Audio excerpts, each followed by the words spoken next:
আসলে আমি গ্রামের একটা সহজ সরল মেয়ে। আমি গ্রামেই পড়াশোনা করছি। গ্রাম থেকে আমি ডিগ্রি পাশ করার পর একটা চাকরি নেওয়ার জন্য এনজিও বিজ্ঞাপন দিল যে প্রশিকে আর কি উদ্যতন মাঠ কর্মী নিচ্ছে ডিগ্রি পাস। তো আমি সেখানে একটা অ্যাপ্লাই করলাম। তো ঢাকায় মিরপুরে এসে ওখানে আইডিয়াল গার্লস কলেজ ওখানে পরীক্ষা দিলাম, ভালো রেজাল্ট করলাম, চাকরিটা হয়ে গেল আমার। তো আমি রংপুরে, আমার দিনাজপুর রংপুরে আমাদের অ্যাপার্টমেন্ট দিল গ্রাম সাইডে। ওখানে আমি চাকরি করতে কষ্ট হয়, হুন্ডা চালাতে পারি না, ঠিক মতো নামাজ পড়া যায় না, অনেক হার্ড ডিউটি। আর বয়সও তো আমার না, সবে মাত্র ডিগ্রি পাশ করেছি। সব মিলিয়ে ঝিলিয়ে খুব অসুস্থ হয়ে পড়লাম। সে ঢাকা চলে এসলাম, যে ঢাকা এসে একটা কিছু করব ছোটখাটো। তারপর ঢাকা এসে আর চাকরি করলাম না, যে ঢাকা কিছু রিসার্চ আছে ওখানে কাজ করি। আমার চাচাতো বোন আছে, ভালো একটা অবস্থানে আছে, ওর ওখানে থাকি, আমার একটা বান্ধবী আমি। তারপরে যে ভালো একটা কিছু করবো এই চিন্তা ভাবনা, সরকারি জব করি বা ভালো একটা কিছু করতে চাচ্ছি। কিন্তু অনেক সময় ইন্টারভিউ দিতে গেলে দেখা যায় আমি একটু রিলিজিয়াস, অনেক অফিস অ্যাকসেপ্ট করে না, যেমন একটু রাপ অ্যান্ড টাপ চাচ্ছে, যে আমি সেটা হতে পারবো না বা ডেকোরেশন হচ্ছে না, অনেক প্রবলেম আর কি। তো চিন্তা করলাম তাইলে রিসার্চে কাজ করি। তো রিসার্চে কাজ করি, মাঝে মাঝে আবার বসে থাকি। এখন মাস্টার্সে ভর্তি হলাম, মাস্টার্স করে ফেলবো। তারপর আমার চাচাতো বোন বললো ঠিক আছে, এখন যেহেতু মাস্টার্সে পড়ো একটা বিয়ে শাদী দরকার আছে, আর প্রেম ভালোবাসা এগুলো জড়াইনি কখনো, আমাদের ফ্যামিলি খুবই রিলিজিয়াস, যেটা আগেই বললাম। তো ঠিক আছে, একটা বিয়ে শাদী করলে হয়তো বাসা ঠাসা পাওয়া যাবে, প্রবলেম হবে না, একটা মেয়ে মানুষের জন্য যা হয় আর কি শহরের জীবনে। তারপরে ও অবশ্য ভালো একটা বিয়ে হয়েছে, খুব হ্যাপি ওর ফ্যামিলিকে নিয়ে, ওর হাজবেন্ডকে নিয়ে, কনজুগাল লাইফটা। তো ও যেখান থেকে বিয়ে হলো ওখানে আমার একটা ছবি ও দিল। মানে আপনার চাচাতো বোন একটা সিভি আপনার, ও যেখানে বিয়ে হয়েছিল মানে কোথায় বিয়ে? Marriage club. ওটা আচ্ছা, ম্যারেজ ক্লাব থেকে আপনার চাচাতো বোনের বিয়ে হয়েছিল এবং আপনার চাচাতো বোন সেই ম্যারেজ ক্লাবে আপনার একটা সিভি দিল। আচ্ছা, দেওয়ার পর ছবিটা দেখলো, মানে ওখানে তো ছেলেরাও ছবি দেয়, আর ছেলেরাও ছবি দিল। কয়েকটা ছেলে আমি দেখলাম, একটা ছেলে মোটামুটি পছন্দ হলো, তো ছেলের টকেটিভ, কথাটা তো বলে ভালো লাগলো না। পরে আরেকটা ছেলে মোটামুটি ভালো লাগলো, খুবই ভালো লাগলো, দেখতেও সুন্দর, আর কথা হয় না তার সাথে। ছেলেটা আবার আমার ডিটেলস দেখে যে আমি কোথার মেয়ে, তারপরে কতদূর লেখাপড়া, তারপর আমার ছবিটা দেখেও ভালো লাগছে, যে এরকম ঘুমটা টুমটা দিয়ে ছবি তোলা, অনেক একটু পছন্দই করলো। আমার চাচাতো বোনকে ফোন দিল, টিএনটি, তখন তো মোবাইল এতটা অ্যাভেলেবেল ছিল না। তো ফোন দেওয়ার পর আসলো ক্লাবে, বলছে আমাকে নিয়ে আসতে, আমার চাচাতো বোন, আমি, আমার বান্ধবী, আর ওনার সাথে ওনার লোক ছিল। উনি বলছে ওনার নানা আর কি, তারপর একটা ফ্রেন্ড, আমার অফিসের কর্মচারী 2জন, 7-8 জন ছিল। তারপর বলে যে চলেন আমরা কিছু খাওয়া দাওয়া করি, কথা বলি। তারপর একটা রেস্টুরেন্টে নিয়ে গেল, ওখানে গিয়ে আমরা খাওয়া দাওয়া করলাম, কথাবার্তা বললাম। উনি আমার সাথে একটু পার্সোনাল কথা বললো, সবাইকে সরিয়ে, যে আপনি আসলে, আমি তো আপনাকে খুব লাইক করছি, কারণ আমি একটা নামাজি মেয়ে বিয়ে করবো করে আমার টেন্ডেন্সি ছিল, এই জন্য আপনাকে আমি লাইক করছি। চেহারাটা ব্যাপার না, মানুষের সৌন্দর্য দিয়ে সবসময় সব হয় না। বলার পর আমারও ভালো লাগলো যে আজকাল কয়টা ছেলে ধরনের অফার দেয়, ছেলেরা তো সবসময় আজকাল একটু রাপ অ্যান্ড টাপ একটু ভালোই যাচ্ছে। তো আমারও মোটামুটি। আমি একটু ইন্টারফেয়ার করতে চাই আপনার সাথে। আপনি যে গল্পটা আজকে আমাদেরকে বলছেন, আমাদের শ্রোতাদেরকে বলছেন, এই গল্পটা কি আপনার ছেলে সম্পূর্ণ জানে? সবকিছু জানে না, তো অনেক ছোট, এবং আজকেই ও প্রথম হয়তো বা আপনার অসমের পুরো ডিটেলটা বলছেন। আমরা অত্যন্ত লাকি, এই অনুষ্ঠানটা অত্যন্ত ভাগ্যবান যে মা তার সন্তানের সাথে শেয়ার করেনি, ভাগাভাগি করেনি, অনেক বিশেষ কারণ। আমি কাউকেই করিনি ভাইয়া, আমার বুকের মাঝে একটা সিন্ধু পেটে, সিন্ধু দিয়ে আমি বড় একটা তালা মেরে রেখেছি, আমি আজকে ফার্স্ট আসলাম, কাউকেই শেয়ার করিনি। আচ্ছা, আমরা গল্পে যাই। আপনি যেখানে ছিলেন, যে ওই ছেলের সাথে আপনি মিট করলেন, ছেলেটা বলল যে আপনাকে তার ভালো লেগেছে কারণ আপনি নামাজি। তারপরে কি হলো? তারপরে আমি চিন্তা করলাম ঠিক আছে, বাসায় এসে দেখলাম ছেলেটা খুবই সুন্দর, খুবই আমার ভালো লাগছে, যে আমি একটা আনমেরিড মেয়ে, সে একটা আনমেরিড ছিল, আমার ভালো লাগছে, বলছি ভালোই তো লাগে। এরপর ছেলেটা একদিন আমার বাসায় হঠাৎ ফোন দিল, আমার চাচাতো বোনকে, বললাম আমি বাসায় আসতেছি। তো বাসা আসলো নিয়ে, আমি আপনারা কি খাবেন জিজ্ঞেস করছিল। আমার চাচাতো বোন বলে আমরা কি খাবো, তাতে আপনার কি দরকার, বলে যে না আমি আসতেছি তো এই জন্য। তো উনি একটা গাড়ি নিয়ে আসলো, একটা পাজেরো গাড়ি ছিল, অনেক বাজার নিয়ে আসলো। এসে যখন আমার নিচতলায় দারোয়ানকে বললো যে 4 তলায় যে ম্যাডাম থাকে ওনাকে একটু ডেকে দেন। এখন 4 তলায় থেকে আমার চাস্তো বোন, আমি তো আর বাসার কিছুই না, আমি একজন গেস্ট হিসেবে। তারপর আমার চাস্তো বোন আসলো, এসে দেখি সে তো অবাক যে এতগুলো বাজার টাজার নিয়ে আসলো, এটা কেমন দেখালো, ভালো দেখায়। তো তারপর আর কোনো কথা না বলে সবগুলো উপরে উঠে ফেললো দারোয়ানকে দিয়ে। তো ওনাকে আপ্যায়ন টাপ্যায়ন করলাম, আমরা চলে আসলো নিয়ে অনেকক্ষণ থেকে কথাবার্তা বলে চলে আসলো। এ থেকে ওনার সাথে আমার আলাপ করেছে, প্রায় উনি ফোন দেয়, আমি ফোন দিই, উনি ফোন দেয়, আমি ফোন দিই, আমার বোনকে ফোন দেয়, আবার বাসায় আসে, ভালো একটা খাবার নিয়ে আসে, হঠাৎ পিজা খাবার নিয়ে আসে, হঠাৎ অনেকগুলো চাইনিজ খাবার নিয়ে আসে, হঠাৎ অনেকগুলো ফুল নিয়ে আসে। অনেক আমি স্পঞ্জের মিষ্টি পছন্দ করতাম, অনেকগুলো মিষ্টি নিয়ে আসে। উনি আপনাদের বাসায় অহর্নিশি আসতো, সবসময় আসা যাওয়া করতো? সবসময় আমাকে পেত না, আমি আবার তাবলিগ জামাত করতাম, জামাতে মোনাজাতে থাকতাম, পেত না অনেক সময়। তা আমার তো মোবাইল ছিল না, সময় তো মোবাইল তো অ্যাভেলেবেল ছিল না, আর সেবা ছিল আর কি, বাংলা লিঙ্কটা যায়। আপনাদের বাসাতে আসতে ওনার কোনো সমস্যা ছিল না? ওই যে বোনের সাথে কথা বলতো, আবার আমার দুলাভাইয়ের সাথে কথা বলতো, বান্ধবীর সাথে কথা বলতো। কতদিন ছিল এই সম্পর্কটা আপনাদের? 1 বছর। 1 বছরের মধ্যে? 1 বছর আরো থাকতো, কিন্তু এক পর্যায়ে ওনার উপর আমি বেশি দুর্বল হয়ে গেলাম যে এত ভালো মানুষ, পুরুষ মানুষ, এত সুন্দর একটা মানুষ, এত টাকা পয়সা, তারপর এত ভালো। আমি নিজেকে নিজে খুব গর্বিত মনে করলাম যে আমার মতো একটা মানুষ, গ্রাম থেকে এসেছি, তাই এত ভালোবেসে ফেলছে, তাহলে আমি একে বিয়েই করবো। আর উনি তো আমাকে বিয়ে করতেই চাচ্ছে। তখন আমার চাচাতো বোন বললো তাহলে ঠিক আছে আমরা ফাইনালে যাই, এখানে বিয়ে করে ফেলি। কিন্তু বিয়ে করার সময় আসে বিয়ের যে ব্যাপারটা, যে কাবিন করতে হয়, কাজীর অফিসে গিয়ে, এই ব্যাপারটা আসলে আমরা জানতাম না। চাচাতো বোন মনে অতটা জানতো না, জানলে হয়তো কাজী টাজি ডাকতো। উনি বললো যে আমরা আপাতত ইসলামী মাইন্ডে যেটা হয় তো ওটাই করি, তারপরে আমরা করবো, একটা লাক্সারিয়াস একটা বাসর করব, এরপর ওই ইটা হবে, কোর্ট ম্যারেজটা হবে, এটাই শক্ত বিয়ে হয়। যেহেতু আমি চিটাগাং এর ছেলে, বরিশালের মেয়ে, আপনাদের একটু বিশ্বাস, যে ছেলেটাকে আপনি বিয়ে করবেন সেই ছেলেটাই এই কথাগুলো বলবে, হ্যাঁ একটু কনফিউজ থাকতেই পারে। তো এত কথা বললে তার প্রতি আমাদের কোনো আরই থাকে, তো পুরো ফেথফুলি হয়ে যায়। তারপরে ও একটা স্টাম্প নিয়ে আসলো আত্মর পর, স্টাম্পে ওর সিগনেচারটা দেওয়াই ছিল। তারপরে আমাকে একটা সিগনেচার দিতে বললো, ওই সিগনেচারটা দিলাম।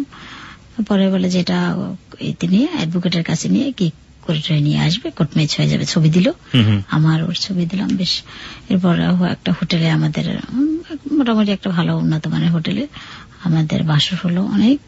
অনেক খরচ করলো, 1-1.5 লাখ টাকাও খরচ করে ফেললো। বন্ধু বান্ধব, আমাদের আত্মীয় স্বজন আসলে সব করলো, অ্যারেঞ্জমেন্ট করলো, খাওয়া দাওয়া করলো। বেশ, আমাদের রেখে ওরা চলে আসলো, অনেক ছবি টবি তুললো। বেশ, ওখানে আমরা 2 দিন ছিলাম। এরপর বলে যে একটা বাসার দরকার আমাদের। আমি বলছি যে 10 নম্বরে আমি থাকি, কারণ ওখানে আমার চাচাতো বোন আছে, তারপর আত্মীয় স্বজন আছে, আমাদের এলাকার একটা কাজের বুয়া থাকে, ও আমাকে একটু হেল্প করে। আপনি এর মাঝখানে যে 1 বছর সম্পর্ক ছিল তার সাথে, আপনি কখনো তার বাসায় যাননি?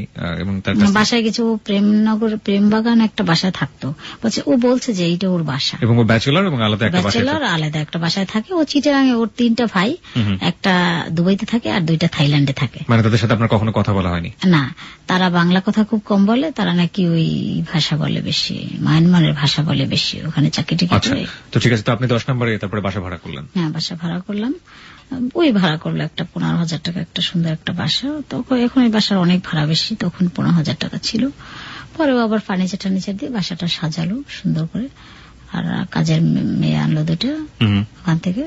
এভাবে আমরা সংসার করতেছিলাম। আমি ওর ব্যবহার, ওর চরিত্র আর ওর সব মিলেই এত ভালো লাগছে আমার, যে আমি ওকে বললাম যে আমি চাই তোমার মতো একটা সন্তান আমার হোক, এই পৃথিবীতে তোমার মতো আরেকটা মানুষ আসুক, এটাই আমি চাই।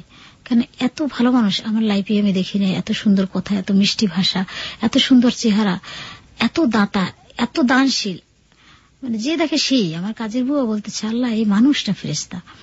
তারপর আমার চাচাতো বোন বলে মনে হয় মানুষটা ফেরেশতাই, এরকম বলতো, দেখতেও খুবই সুন্দর। তারপর আমি ওকে বলতাম কি আমি তোমার মতো একটা সন্তান চাই চৌধুরী, আমি তোমার মতো একটা সন্তান চাই, তোমার মতো হবে হুবহু, তোমার চরিত্র, তোমার চেহারা সবকিছু মিলিয়ে হবে আমার একটা সন্তানের। সত্যি আমাদের একটা সন্তান এসে গেল। আমি খুব অসুস্থ হয়ে গেলাম। ও আমাকে ও বছর হজে নিয়ে যাওয়ার কথা ছিল, যে তোমাকে নিয়ে হজ করব, কিন্তু আমি এত অসুস্থ হলাম যে আমাকে ইন্ডিয়া নিয়ে যাবে, কয়েকটা দেশে নিয়ে যাবে করে, কিন্তু নিতে পারো না।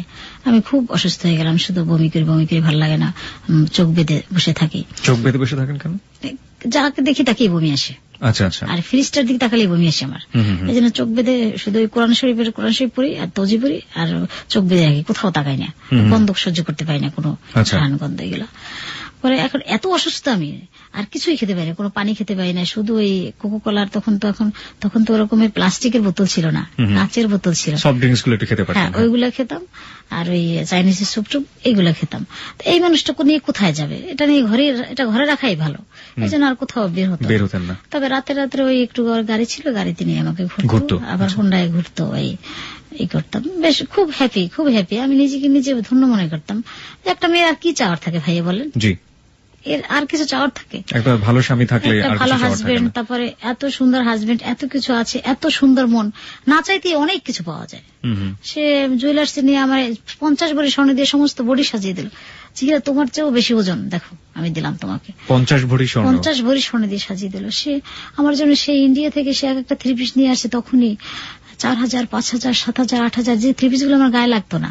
আমি তো ছোটখাটো মানুষ ছিলাম, আর শুকনো ছিলাম একদম, গায়ে লাগতো না এরকম। তারপর 50 ভরি স্বর্ণ আপনাকে যখন দিল, তখন কি আপনাদের বিয়ের কি 1 বছর পার হয়ে গেছে নাকি বিয়ের উদ্দেশ্যে? বিয়ের কতদিন পর, বিয়ের 8-10 দিন পর আর কি। আচ্ছা। তারপরে আবার সে অনেক মানে আমি কখনো বলতাম না, আর খুব শৌখিন, মানুষটা খুব শৌখিন ছিল, যে এই স্টাফডটা এখানে থাকবে, এই কর্নারটা এখানে থাকবে, এই টেবিলটা এখানে থাকবে, এই কার্পেটটা বেডরুমে থাকবে, এখানে এটা সমস্ত বেডরুমটা আয়না ছিল, বাড়িওয়ালা করে আয়নাই করে দিচ্ছে। বিদেশিরা আয়না ব্যবহার করে, তুমি জানো না, বেডরুমে আয়না থাকলে ভালো লাগে। হ্যাঁ, প্রচন্ড শৌখিন একজন মানুষ ছিল, এবং আপনি তার কোনো খুঁতখুঁতে পাননি না। তো বেবিটা যখন আপনাদের আসলো, তারপরে কি হলো? তারপর বেবিটা আসার পরেও আমি অসুস্থ, আমাকে খুব সেবা দিত, খুব সকাল 6টা থেকে রাত 11টা পর্যন্ত আমার পিছিয়ে খাটতো। আর মাঝে মাঝে যখন বাসা থেকে যেত তখন বলতো যে আমি দুবাই যাই, ওর ব্যবসা, ম্যান পাওয়ারের ব্যবসা, ও দুবাই যায়, দুবাইতে ব্যবসা। কতদিন পর এরকম বাসা থেকে যেত?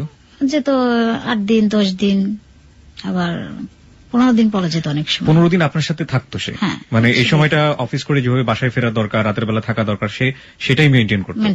হ্যাঁ। আচ্ছা। সকাল 6টায় উঠে সে বুয়াদের সাথে নাস্তা করে, আমার নাস্তা বানাই টেনে সব ঠিক করে লিখে যেত, আমি সব রেখে গেছি, তুমি প্লিজ একটু খেও।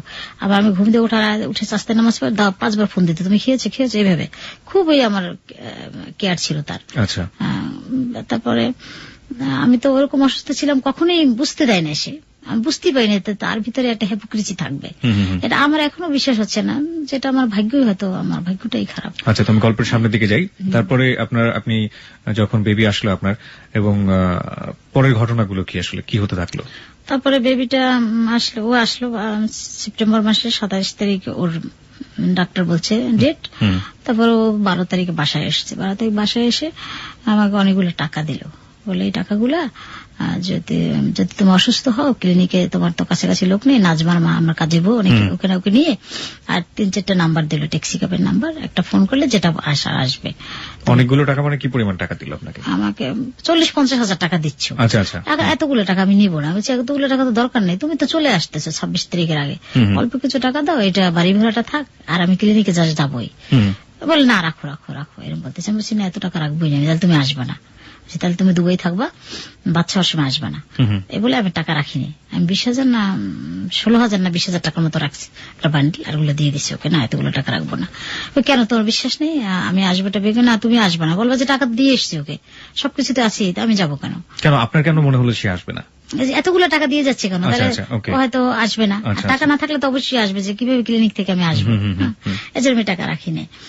ওই সময় ওকে দেখলাম, ও আলমারিটা খুলে, আমি তো চোখ বেঁধে রাখলাম। ওই রাত্রেও আমার কাছে থাকলো না। আসার পর আমাকে বলে আজকে থাকা যাবে না, খুব একটা কাজ আছে, অফিসে অনেক সমস্যা হয়ে গেছে, আজকে থাকা যাবে না। তো আমি চোখ বেঁধে একটু চোখ খুলে দেখলাম আলমারিটা, আমার কাঠের আলমারিটা খুলছে। আলমারিটা খুলে কি জেনে নিল, ওর অনেক কাগজপত্র নিয়ে ভাবছি নিয়ে গেছে, কিন্তু না, ওইটা অনেকগুলাই ছিল, অ্যালবাম ছিল, ওই 4টা অ্যালবাম ও নিয়ে গেছে। আপনাদের ছবির অ্যালবাম? হ্যাঁ, ছবির অ্যালবামটা ও নিয়ে গেল। এত ছবির অ্যালবাম, মানে এত ছবি, অনেক ছবি তুলছে, অনেক, খুব বললাম না, খুব শৌখিন, অনেক ছবি তুলতো। আমার পাওয়াটা নিয়ে অনেক ছবি তুলছে, পাওয়া সাজিয়ে অনেক ছবি, হাত পা সাজিয়ে, মালয়েশিয়ান ড্রেস পরে, জাপানের ড্রেস পরে, যত ধরনের ড্রেস আছে, স্কার্ট পরে, প্যান্ট শার্ট পরে, বোরখা পরে, সব ধরনের ছবি তুলছে। আচ্ছা, ওকে। তো তারপরে কি করলো? তারপরে ওই যে ও কিন্তু, আমি কিন্তু তখন বুঝি না যে ও অ্যালবাম গুলো নিয়ে গেল। আমি তো, ও 12 তারিখ চলে গেল, যত দুবাই গেছে, আসবে 26 তারিখ, ও আর আসে না। 26 তারিখ রাত্রে আমি অসুস্থ হয়ে গেলাম। তখন আমি নাজমা আমাকে বললাম, তুমি তাড়াতাড়ি ফোন করো। ওই বেডরুম থেকে ফোনটা আমার কাছে নিয়ে ফোন করছি, একটা 2টা নাম্বার ফোন দিচ্ছি, একটা ধরছে একটা ড্রাইভার, বলছে ভাই এই বাসে আসেন, 903 নম্বর বাসে আসেন। আসলো, নিচতলা গাড়িটা ওয়েট করতেছে, আমি সুস্থ মানুষ গিয়ে গাড়িতে বসলাম, উনি আমাকে ক্লিনিকে নিয়ে গেল। আমার ছেলেটা হলো 3:45। This track was downloaded from FusionBD.com. সিজারে বাচ্চাটা হলো, মানে আমাদের ডান পাশে যে বসে আছে হিম চৌধুরী, সে পৃথিবীতে আসলো। মুখটা একেবারে বাবার মতো, মাথায় কি ঝাঁকড়া চুল, অনেক চুল মাথায়, দেখে আমার খুব ভালো লাগলো যে আমি একটা ছেলে সন্তান চেয়েছিলাম, আর আমার এত সুন্দর ছেলে হলো, আমার আর কোনো চাওয়া পাওয়া নাই পৃথিবীতে, আর আমি মা হয়ে গেলাম। এই অবশ্যই শ্রোতা আপনাদের বলে রাখি, হিম আমার ডান পাশে বসে আছে এবং হিমের মাথায় আসলেই ঝাঁকড়া চুল, ওর মাঝে মাঝে ওর মাথায় আমি হাত ফেলাতে খুব লোভ সামলাতে পারছি না। যাই হোক, বলুন তারপরের কাহিনী। তারপরে এখন ওকে ফোনে পাচ্ছি না, আমি দুবাইয়ে তো ফোনে পাবো না। দুবাইতে 3টা সিম ছিল, সিম নাম্বার সবসময় ধরতো, রাত 3টা 4টা 5টা হ্যালো কি করতেছে সবসময় ধরতো, যে আমি অসুস্থ, কিন্তু ধরে না, একটা নাম্বারও ধরে না, সব বন্ধ। তারপরে চিন্তা করলাম যে কোনো সমস্যা হইতে পারে, প্রবলেম হইতেই পারে ব্যবসায়িক লাইফে। আমি আল্লাহ আল্লাহ করতেছি যে যাক, অসুস্থ, ডাক্তার এসে জিজ্ঞেস করতেছে ওর বাবা আসবে কখন। এখন স্যুপ নিয়ে আসছে আমার কাজের বুয়াটা, আপা এটা খান। তো ডাক্তার বললো আজকে কিছু দিন না, কালকে সকালে দিন, সিজারে মানুষ তো কালকে সকালে খাবে। সকালে খাওয়াটার পর এখন আমি বলছি আমার কাছে মোবাইল নেই, বাসায় মোবাইল, নাজমার মা মোবাইলটা নিয়ে আসেন। সে আবার রিক্সা ভাড়া করে বাসায় এসে মোবাইলটা নিয়ে গেল, ফোন করলাম, ধরে না। ওদিনও সারাদিন আর ফোন ধরলো না। 2 দিন হয়ে গেল, বাচ্চাটা হয়ে গেল, একটা এসি কেবিনে আমি নিলাম, অনেক এক্সপেন্সিভ সেটা। পরের দিন আবার 12টার দিকে ফোন দিচ্ছে, হঠাৎ ফোন ধরছে, ধরে বলতেছে তুমি কোথায়, কে? আমার কখনোই সে জিজ্ঞেস করে নাই যে কে তুমি, জীবনে ফার্স্ট টাইম জিজ্ঞেস করলো, এই যে জীবনে ফার্স্ট টাইম জিজ্ঞেস করলো তুমি কে বলছেন। আমার নাম্বারটা কিন্তু সে জানে, আমার কণ্ঠটাও সে জানে, যে কণ্ঠ শুনলে সে অসুস্থ হয়ে যায়, এক মুহূর্ত না দেখলে আমাকে থাকতে পারে না। সে মানুষটা বললো যে কে বলছেন। তাই বলছি তুমি আমাকে চিনো না, আমি হীরা, কি তোমার কি অবস্থা, জিজ্ঞেস আমার কি অবস্থা, জানো আমার একটা ছেলে হয়েছে, আমি খুব হ্যাপি। বলে কি চাইলেই ছেলে হয়, এরকম একটা মানে একটু কর্কশ ভাষায় বললো, যে এত মৃত্যুব্যয়ী, এত সুন্দর সৎ ভাষায়, সে মানুষটা কেমন এটা। তখন আমার ভালো লাগলো না কথাটা, যে তুমি কি বলছো, তুমি আসো ক্লিনিকে এসে দেখে যাও, তোমার মতো অ্যাজ লাইক চৌধুরী বলতেছি। বলছে ঠিক আছে আমি আসবো না, তুমি খাওয়া দাওয়া করছো? বলছি হ্যাঁ, নাজবার মা চুপ নিয়ে আসছিল, খাইছি, ঠিক আছে আমি আসবো। ফোনটা রেখে দিল, আর কিছু জিজ্ঞেস করলো না, ছেলেটা কেমন, সুস্থ না অসুস্থ, কিছু জিজ্ঞেস করলো না। আমি অবশ্য সময় অসুস্থ, পেইন উঠতেছে সার্জারি থেকে, তা শুইলাম। তারপরে না আর ফোন দেয় না আমাকে।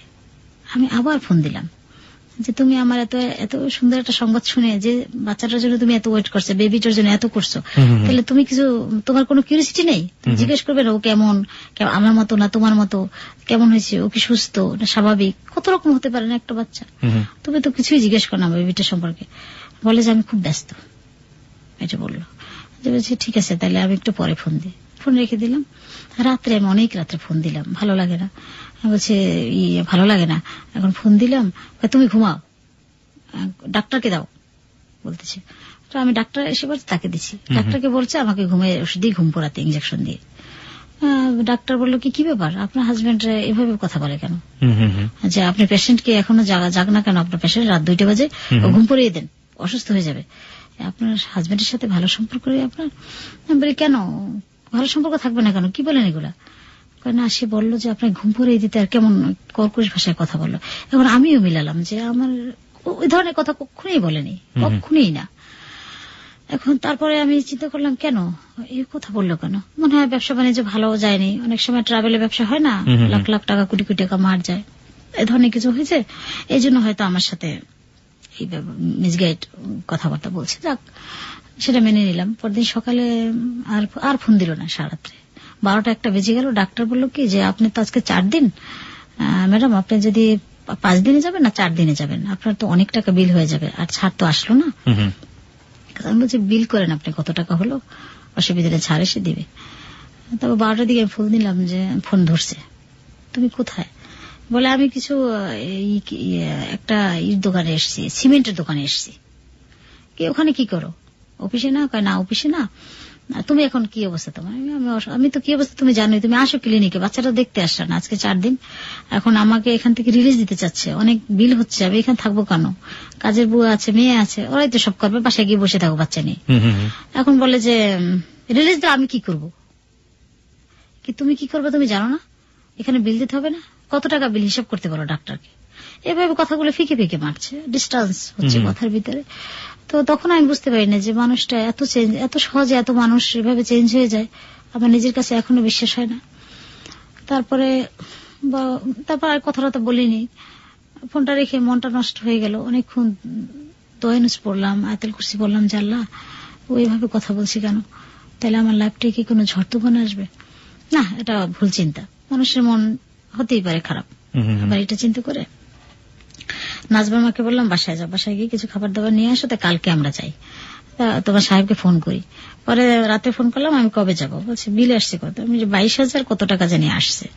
বলছে তোমার অ্যাডভাইস গুলা, বার্থ সার্টিফিকেট, তোমার ছেলে হয়েছে, তুমি তখন ছেলের মা, মানে এরকম জেদ করে কথা বলছে, তুমি তখন ছেলের মা, আমি তোমার কে, তাহলে তোমার অ্যাডভাইস, তোমার ছেলের বার্থ সার্টিফিকেট, এগুলো সব নাও না, এগুলো সব ঠিক করে রাখো, কালকে আমি টাকা নিয়ে আসতেছি। তার ডাক্তার বলে যে কে সিগনেচার করবে? আমি আর মনে দোষ নেই, আমার সিগনেচার আমি দিই না, আমার হাজবেন্ডের দেরি হচ্ছে, আমি সিগনেচার করে দিই, সব কাগজপত্র আমাকে দিয়ে যান। ও এসে আসতেছে, ও আবার বলে আমি আসতেছি।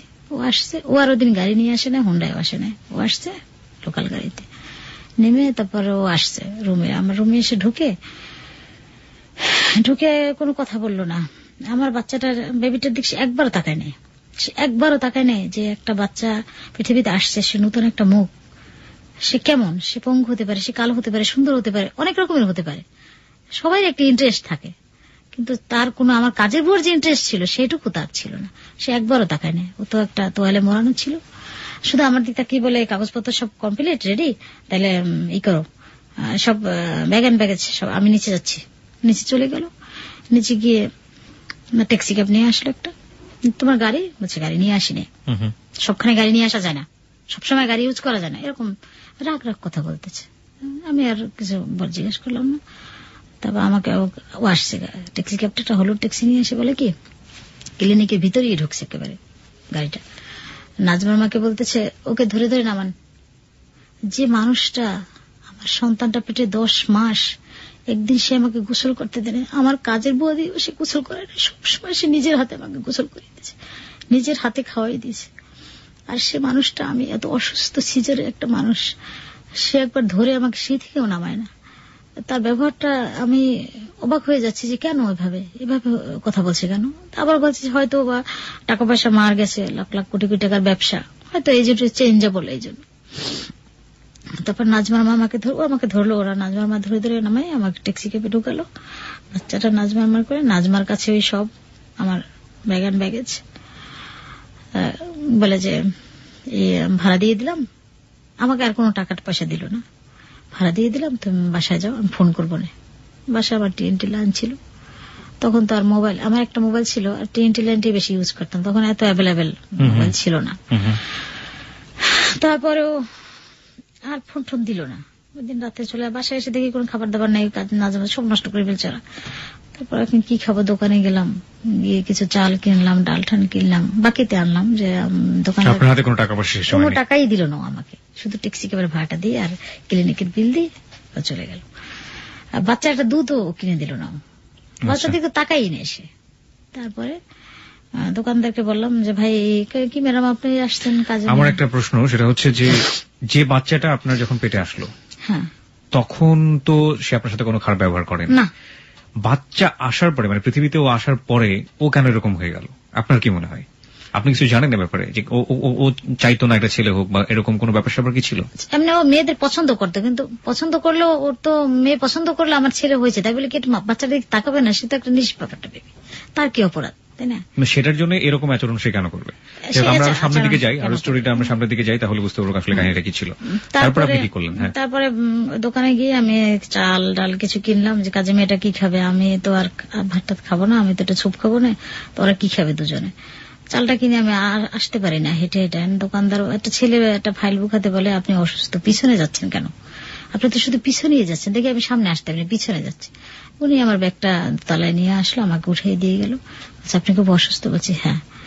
তারপরে রান্না বান্না করলো, খাইলো। রাত্রে আর ফোন টোন দিল না। আমি অনেকবার ট্রাই করলাম, ফোনে ধরে না। ওর যে বাসার নাম্বারগুলো দিল, একটা নাম্বারও ধরে না।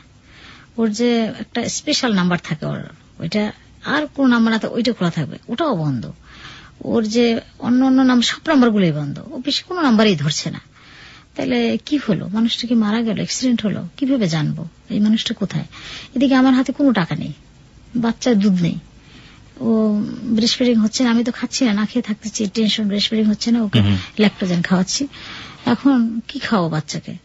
আমার হাতে টাকা নেই, ওর কোনো সংবাদ নেই, ওকে খুঁজেই পাচ্ছি না। ও কোথায় যেতে পারে আপনার কি ধারণা ছিল? ও তো বাংলাদেশি ছিল তখন। হ্যাঁ, ও বাংলাদেশি ছিল, কিন্তু ওর যে অফিসে ফোন দেওয়ার পর বলছে কি বস দুবাইতে আছে, চলে গেছে। হ্যাঁ, বস চলে গেছে, বস বাংলাদেশে নেই।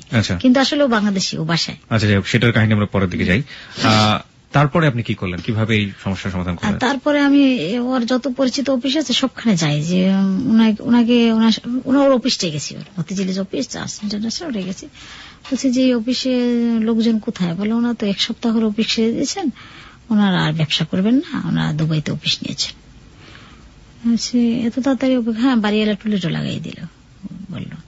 তারপর সেখান থেকে চলে আসলাম। তারা তো আর কোনো ইনফরমেশন দিতে পারলো না আমাকে, এই যে উনি কোথায় আছে না আছে। চিন্তা করলাম যে কোথায় যাই, কার কাছে যাই, কার কাছে গেলে সাহায্য পাওয়া যায়, ওনাকে পাওয়া যায়। এক তো ওর চিন্তা, এদিকে ওর চিন্তা, সারা তো ওর দিক তাকিয়ে থাকি। আবার চিন্তা করি যে তাইলে এখন এভাবে কিভাবে বাঁচবো? আমি নিচতলা বাসায় কখনো থাকিনি, কষ্ট করিনি, কি করে করব? বাচ্চাটা নিয়ে কোথায় যাব? একটা মানুষকে আশ্রয় দে, বাচ্চা সহ দে, কি করবো? বাসা ভাড়া তো বাকি পড়ে যাচ্ছে। হ্যাঁ, বাসা ভাড়া পড়ে যাচ্ছে। তাহলে বাইরে দেশে যাই, দেশে গিয়ে ওকে রেখে এসে আমি একটা কাজ বাজ করবো, এই চিন্তা ভাবনা। আবার বলে না, আমি অ্যাক্সিডেন্ট করবো, আমি মারা যাব, আমি জঘন্য জীবন মেনে নিতে পারবো না, বাচ্চা কষ্ট করবে, আমি কষ্ট করবো, ও থাক, আমি মারা যাই, ও একজন পালবে ওকে। কিন্তু আমি ডায়েরিতে আবার কিছু লিখছি যে কি করবো এখন, আমার জীবনটা 4-5টা পৌঁছে গেল, আমি কি তাহলে অ্যাক্সিডেন্ট করবো? বাড়ি এলে ছিল আমাদেরই বিমানবালা, উনি একদিন এসে ওই ডায়েরিটা খুলে দেখছে। আমি খেয়াল করি না, নামাজ পড়তেছিলাম, তো ওই দেখার পর উনি বললো কি যে আপনি এই আমার বাসায় একটু দেখা করে, ও আপনি তো নামতে পারবেন না, আপনি কাজে মেয়েটা একটু পাঠিয়ে দিন। পরে কাজে মেয়েটা পাঠিয়ে দিলাম। বলে যে আপা, আপনাকে বাড়ি এলে যেতে বলছিল, কিসের জন্য যেতে বলছিল? আমি তবে তুই গেলি কেন? বলে যে আপনার সাথে একটু কথা বলতে, আমাকে যাওয়ার পর কিছু বলে নাই, আপনাকে সে দেখে দেখে রাখতে বলছে। কি আমাকে দেখবি কি? বাড়ি এলি করতে গিয়ে রাত্রে তালা মেরে রাখতো আউটডোরটায় আমার। আচ্ছা, কাজে মেয়ে দিয়ে যে উনি হয়তো এক্সিডেন্ট করবে, আর উনি একটা এক্সিডেন্ট করলে বাচ্চাটা। আপনার কি সুইসাইডের কোনো প্ল্যান ছিল? আপনি আমি আত্মহত্যা করবো, কারণ কি করবো, কোথায়? কি ধরনের প্ল্যান করতেন আপনি? যে আপনি নিজে মারা যাবেন না বেবি সহ মারা যাবেন এরকম? না, বেবিটা আমি রেখে, ও তো নিষ্পাপ, ও বাঁচুক, ও পৃথিবীতে এসছে, ও বাঁচুক, যদি ওকে বাঁচায় ও বাঁচাক, আমি কি করব? আমি কারোর কাছে বলতেও পারবো না। তাহলে আমি রাত্রে, অনেক রাতে যে অনেক বড় বড় ট্রাক চলে, আমার বাসা তো মেন রোডের কাছে ছিল, যে ধূপ করে সামনে পড়বো, আমি সাথে সাথে মারা যাবো। শ্রোতা, ঘটনার এই পর্যায়ে আমরা একটা বিরতি নেব। আপনারা জানেন যে রাত 12টার সংবাদ রয়েছে, সংবাদের পর আমরা আবারও ফিরে আসি। এই মানুষটার জীবনে কত বড় ঘটনা ঘটে গেছে, ঘটনার চেষ্টা করেছেন, তো সেখান থেকে সামনের দিকে আসলে কি হলো। তারপর চিন্তা করলাম, হ্যাঁ সুইসাইড করতে চেয়েছিলাম, কিন্তু অনেকবার মনে হয়েছিল যে সুইসাইড করব, এভাবে কিভাবে বাঁচবো, বাচ্চার কোনো রাস্তাই ছিল না। আপনার বাড়িওয়ালা তখন ওই যে বললো যে তখন উনি একটা বিমানবালা ছিল, উনি ওনার কাজের মেয়ে দিয়ে আমার আউটডোরটা তালা মেরে রাখতো 12টার পর। আর যখন আমি দরজা ধাক্কা দিতাম তখন খুলতো না। এভাবে 5-7 দিন হওয়ার পর আমি চার্জ করলাম যে আমার দরজা কি বাইরে থেকে লাগায়, আমি বাসা ভাড়া দেই না। তো উনি বললো, তারপর উনি এসে বললো যে আপনি নাকি এভাবে চিলেচিলি করেন, আমার বাসায় থাকতে হলে এভাবে দরজা বাইরে দিয়ে লক হয়ে থাকবে, কারণ আপনার যে অবস্থা আমার ভালো লাগছে না। আচ্ছা আচ্ছা। তখন আমি ওনাকে বিকেলবেলা ওনার বাসায় গেলাম, আস্তে আস্তে নেমে নিচতলায় গিয়ে বললাম যে আপা, আপনি আমাকে কি ভাবছেন, আমি পালিয়ে যাব, ভাড়া দিব না? বলছে না, আমি তো একজন মা, তারপর আমি একজন ওয়াইফ, তারপর আমি দেখছি আপনার যে আপনি আমার বাসায় থাকছেন, আপনার হাজবেন্ডকে দেখছি, আপনার যে প্রতিপত্তি টাকা পয়সা সবকিছু আমি দেখেছি, এখনো দেখছি যে আপনার কি সিচুয়েশন। আমি এই জন্য ভাবতেছি যে হয়তো আপনি একটা অ্যাক্সিডেন্ট করবেন, আর আপনার ডায়েরিটাও পড়েছি আমি, এই জন্য তালাটা মারি। আপনার যদি সন্তানের যদি একটু মায়া হয় তাহলে আপনি আর আত্মহত্যা করবেন না। আপনাকে কেউ আত্মহত্যা করতে চাইলেও আপনি ওর মুখের দিকছে আপনি বেঁচে থাকবেন। এভাবে উনি অনেক কথা বললো যে সন্তান কি জিনিস আপনি এখন মতো বুঝেন না, এই জন্য হয়তো আপনি সুইসাইড করতে চাচ্ছেন, কিন্তু আমি সেটা বুঝাতে চাচ্ছি হয়তো 40 দিন যাওয়ার পর আপনি আর আত্মহত্যা করতে চাবেন না, আপনি মা হিসেবে বাঁচতে চাবেন, আপনি করুণা চাবেন মানুষের কাছে যে আমি বাঁচতে চাই আমার সন্তানকে নিয়ে, আমি সেটা বোঝানোর পর তালাটা খুলবো, যতদিন আমার এখানে থাকবে, আর আপনি চলে যান আমার আপত্তি নেই। তারপরে আপনার ঘর সংসার গুলো কিভাবে চলতে থাকলো, মানে টাকা পয়সা গুলো কিভাবে আসতো? তারপর এখন আমি একদিন বলার পর একদিন রাতে স্বপ্নে দেখি কি যে একদিন রাত্রে শুয়েছি, ওর টাকা পয়সা তো নাই, খেতে পারি না, ওকে আমি না খেয়েই থাকি, সারাদিন না খেয়ে থাকি, যে টাকা ওই যারা পরিচিত যন্ত্রণা আছে ধার ঠার আনি 200, 300, 400, 500 ওর দুধ কিনতেই চলে যায়, আমি না খেয়ে থাকি। 14 দিন পর আমি কিছু খাইনি। এখন কাজের মেয়েকে বলছি কি কাজের বুয়াকে যা আর কাজে এসো না, তো অন্য কোথাও কাজ নাও, কারণ ওরা তো অভাবী মানুষ, ওরা কি খাবে। তো ও খুব কান্নাকাটি করতেছে, আপা এত বছর কাজ করছে, আপনার অনেক অনেক দিয়েছি, অনেক খেয়েছে, এখন সব ফ্যামিলির তো অ্যাডজাস্টেবল না, কাজের মেয়েদের তো সবাই সব রকমের করে না। বলছি না এখন তো আমার নিজেই চলতে পারি না, তোমরা কাজ টাজ নিয়ে নাও, আর আমি কাজ কষ্ট করে, ছোট একটা মেয়ে ছিল ওকে দাও, আমার বাচ্চারা দেখবে আমি একটা কাজ বাজ করবো, কি করবো এখন, তোমার ভাইয়ের সাথে যোগাযোগ করতে পারতেছি না, সে কোথায় গেছে জানি না, হয়তো ব্যবসা বাণিজ্য নষ্ট হয়ে গেছে। এই বলার পর কাজের মেয়ে মহিলাটা চলে গেল, আর ওরা ছোট একটা মেয়ে দিল আমার ছেলেটা দেখার জন্য। তো মেয়েটার কাছে রেখে আমার বাচ্চাটা আমি, তখন আমার কত 15-16 দিন, আমি তখনও সুস্থ হইনি, আমি এদিক পরে যে ওদিক পরে যাচ্ছি, মানে সিজারে একটা মেয়ের অনেক ব্লাড যায়, তারপর ভালো ভালো খেতে হয়, আমি তো কিছু খাই না, শুধু না খেয়ে থাকি। তো মতিঝিল এসছি একটা ইন্টারভিউতে, একটা অফিসে দেখলাম অলটেক্স, ওখানে লোক নিচ্ছে, ইন্টারভিউতে এসছি। তো মালিক কারোর সাথে দেখা দেয় না, উনি খুব পর্দা মেনটেন্স করে, পুরুষ হলেও। তারপরে রিসেপশনে বললাম যে আমি একটু ওনার সাথে দেখা করতে চাচ্ছি, বলে না উনি তো ওনার সাথে দেখা করবে না, আমি দেখা করব, আমি ওনার মায়ের মতো, আমি ওনার সন্তান, আমি দেখা করলে কি হবে এই বলে। তারপর ওনার রিসেপশনে কোনো মেয়ে রাখে না, ছেলে রাখে। তো বলছে উনি কারোর সাথে দেখা দেয় না, বলছে আমি ওনার মা, কেন দেখা দেবে না, আমি ওনার কাছে হেল্প চাবো, একটা ভালো সুইটেবল জব চাবো, বা কিছু ফাইন্যান্স হেল্প চাবো, কোরবানি আসছে উনি হজে যাবেন, আমার এই ধরনের একটা টেন্ডেন্সি। তো উনি ঢুকতেই দেবে না, বলছি না আমি মালিকের সাথে দেখা করবো, হয় আমার চাকরি হবে না, এগুলো ফাইন্যান্স হেল্প না হলে আমি চলতে পারবো না, আমার বাচ্চারা না খেয়ে আছে। তারপর রিসেপশন শুনে একটু খারাপ লাগলো, তা বলে ওই যে গাড়িতে যাচ্ছে বিট খেটে চেহারা, মানুষটার চেহারাটা ভালো না, একদম বিচ্ছিরি উনি, আমি ভাবতেই পারি না। আমি সামনে গিয়ে দাঁড়িয়েছি, ছিলাম, তারপর উনি চোখে বুঝে বলতেছে যে আমি তো কোনো মেয়ে মানুষের দেখা দিন, আমার ওয়াইফ ছাড়া ছড়িয়ে বলছে আমি আপনার মা। তখন উনি তাকাইল আমার দিকে, আপনার বলেন মা আপনার কি? তো বললাম যে আমি একটা ভালো জব চাচ্ছি, এই মুহূর্তে তো ভালো জব নেই, তাহলে আমার বাচ্চাটা না খেয়ে আছে, আমি কি করব? তো উনি আমাকে 10,000 টাকা দিলেন, যে এটা দিয়ে আপাতত চলেন, আপনার জন্য একটা চাকরির ব্যবস্থা করব, যেহেতু আপনি আমার মা বলছেন এই জন্য আপনার সাথে কথা বললাম না, আমি কথা বলিনি। তারপর বাসায় চলে আসলাম, এসে ওই বাসা ভাড়া কিছু রয়েছে এগুলো দিলাম, কাজের লোকের বিল টিল দিলাম, স্যাটেলাইটের বিল, টেলিফোন বিল টিল দিয়ে উঠলাম। আর অনেক খুঁজে আসলাম ওনাকে, আমার হাজবেন্ডকে, হ্যাঁ পাইলাম না, না পেয়ে মন খারাপ, কত ফোন করি কাউকে, ওনার যে ফ্রেন্ড, উনি অনেক উচ্চমানের লোক, ওনার ফ্রেন্ডের কাছে গেছি যে ভাই উনি কোথায়, উনি বজ ডাকতো ওনাকে, আপনার বজ কোথায়? উনি বলে হীরা তুমি আমার বচের বউ, কি বলবো, বজ তো দুবাই চলে গেছে, আর বাংলাদেশে ব্যবসা করবে না। তাহলে বজ দুবাই গেছে, আমাদের জানাবে না কিছু, আমার বাচ্চাটা না খেয়ে আছে, আমাদের হেল্প করেন। বলে যে না হেল্প করতে তো পারি না, আমিও সমস্যা আছি। উনি আর কোনো হেল্প করলো না আমাকে। উনি আমাকে একটা বুদ্ধি দিল কি যে একটা ফ্ল্যাট নিয়ে তুমি বিদেশিদের ভাড়া দাও, বিভিন্ন রকমের গ্যাঞ্জাম সৃষ্টি হয়, এমন একটা বুদ্ধি দিল যেটা আমি অ্যাকসেপ্ট করতে পারলাম না।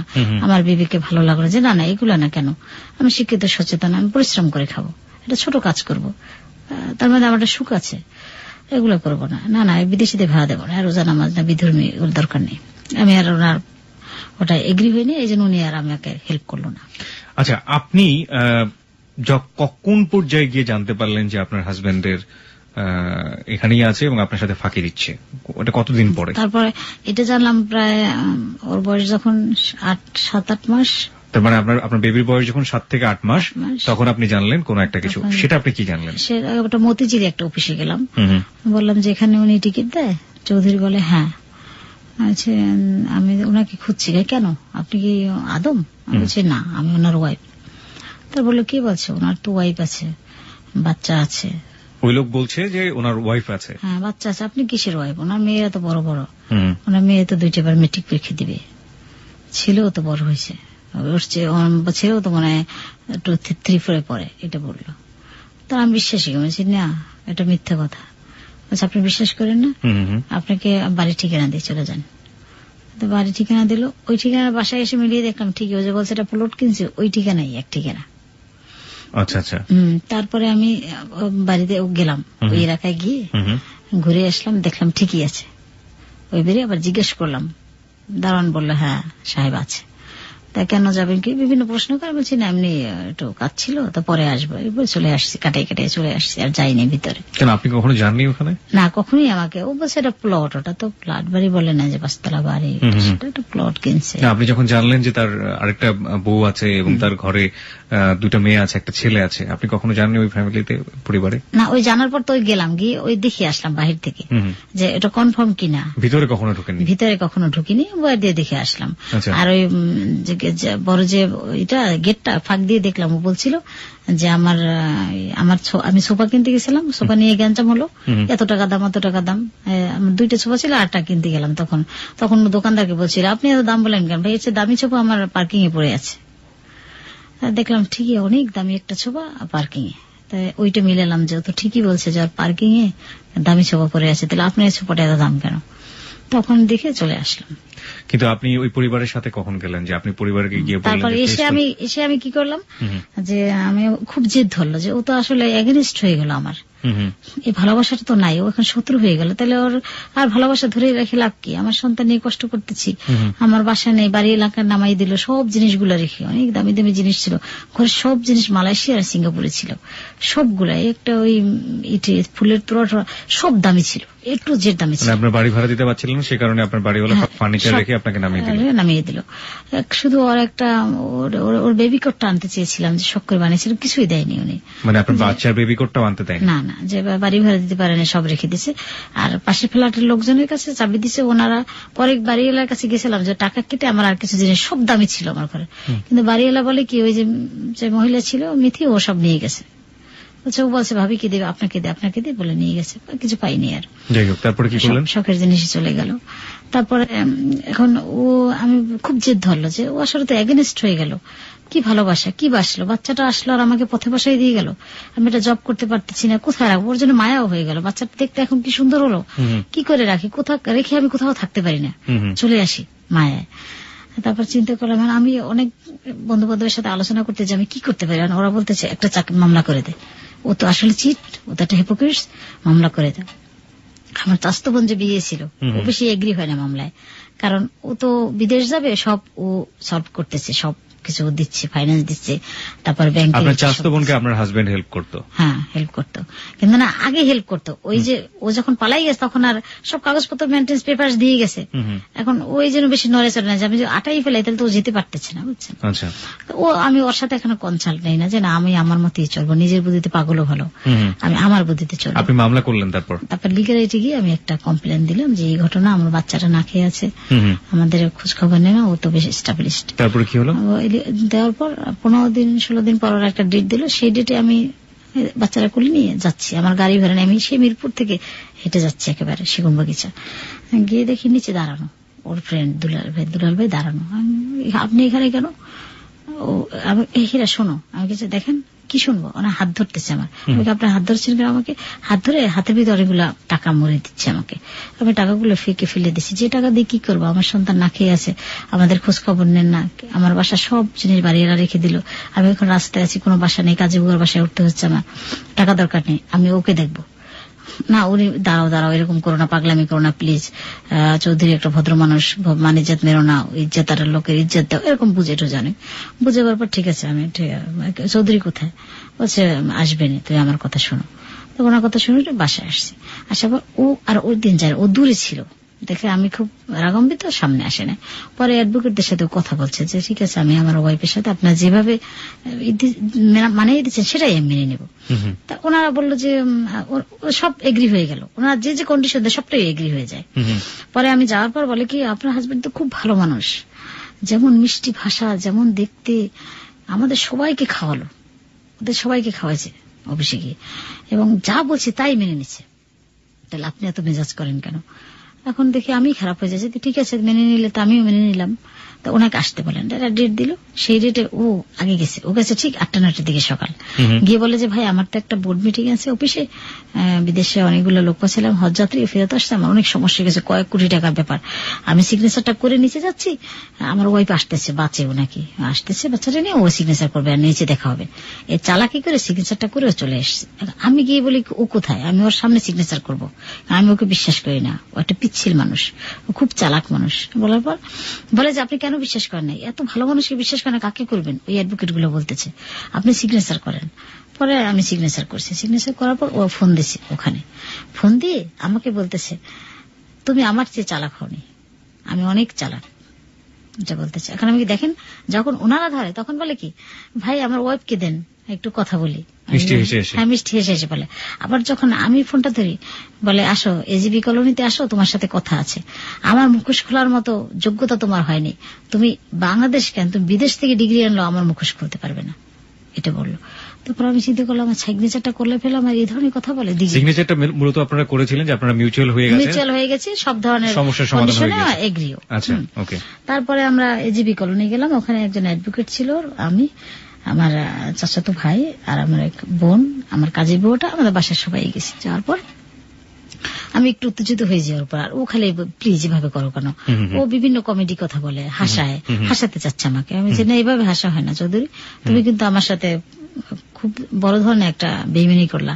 আমি একটা আনমেরিড মেয়ে, আমি তো আর বিয়ে করিনি, তুমি আমার হাজবেন্ড, অথচ তুমি বাচ্চাটা হওয়ার পর আমাকে খাওয়াচ্ছ না, পড়াচ্ছ না, দেখছো না, সেই কত লাক্সারিয়াস লাইফ। এখন আমি কাজে বুড় বাসায় থাকি, আরে থাকতে হবে না তোমার, ওসব থাকতে হবে না, কালকে তোমাকে একটা পেমেন্ট পাচ্ছি, আমি 2 কোটি টাকা দিয়ে দেবো, তুমি টাকাটা নিয়ে বাড়ির ধারা বা বনানীতে উঠে যাবে একটা অ্যাপার্টমেন্টে, একটা হলুদ ট্যাক্সি ক্যাব দিচ্ছি, ওটা দিয়ে বাজার খাবে, কোনো অসুবিধা নেই, এটা চিন্তা করো না, প্লিজ এগুলো ভাবো না, তুমি শান্ত হও। এবার বুঝে আমাকে, বুঝে যাওয়ার পর ঠিক আছে কবে টাকা দিবে, এই যে পেমেন্টটা পাচ্ছি কালকে পরশু এরকম করতেই আছে। 1 টাকাও দিচ্ছে না ভাই, এরকম করতে করতে 7 মাস গেল। এখন আমি যেখানে থাকি সেখান থেকে 4-5 দোকান থেকে বাজার এটা সেটা নিয়ে আসছি, আর এই ফাঁকে ফাঁকে মেয়েটা টিউশনে গেলে একটা বাচ্চা স্ট্যান্ডার্ড 1-এ পরে, ওকে পরে ওখানে 3000 টাকা পাই, ওকে কোলে নিয়ে পড়াতে যে সমস্যা হয়, ওই যে বাপটা, ওই মেয়েটার যে ফাদার, উনি বলে যে এইভাবে হবে না, উনি বাচ্চা নিয়ে আসে কেন, উনি একা আসবে, বাচ্চাটা কোথায় রাখবো ভাই বলেন, কাজের মেয়ের কাছে রেখে বাচ্চাটা যেতে পারি না, ছোট একটা মেয়ে, একদম 7 বছর একটা মেয়ে।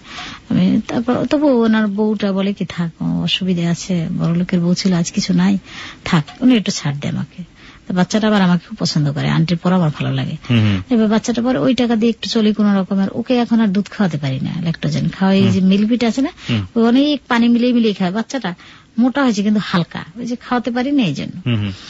তারপর এখন বলে আজকে টাকা দেবো, কালকে টাকা দেবো, আসে ওখানে আসে, ওই একটা স্কুল আছে না, শেরে বাংলা স্কুল ছেলেদের, ওখানে আসতে বলে, ওখানে যাই, আমার 2 কাপ চা খাওয়ায়, হাসায়, আবার আমার পাঠাই দেয় রিক্সা ভাড়া দিয়ে, এরকম দেয় না, আমার মনটা নষ্ট হয়ে গেল। এবং আপনার সাথে আপনার বাসায়ও আসে না, আসে না, থাকেও না, আর আমার ওখান থেকে বিদায় দেয়, এরকম করে। তো আপনি যখন জানলেন যে তার আরেকটা বউ আছে, ও সবাই তো জানি না, তখনও জানিনি। আচ্ছা, তো ওনার বাসায় আপনি কখনো গিয়েছিলেন? আপনি ওনার ওয়াইফের সাথে ফেস টু ফেস কখনো হয়েছিলেন? হ্যাঁ, তারপর এই তো সামনে গেছি। তারপরে এখন এইভাবে করার পর আমি চিন্তা করলাম ওকে তো এইভাবে ধরা যাবে না। আমার স্বাস্থ্য ভাই বলে কে, ও কিন্তু খুব পিচ্ছিল মানুষ, ওর মামলা করে দিক কোর্টে।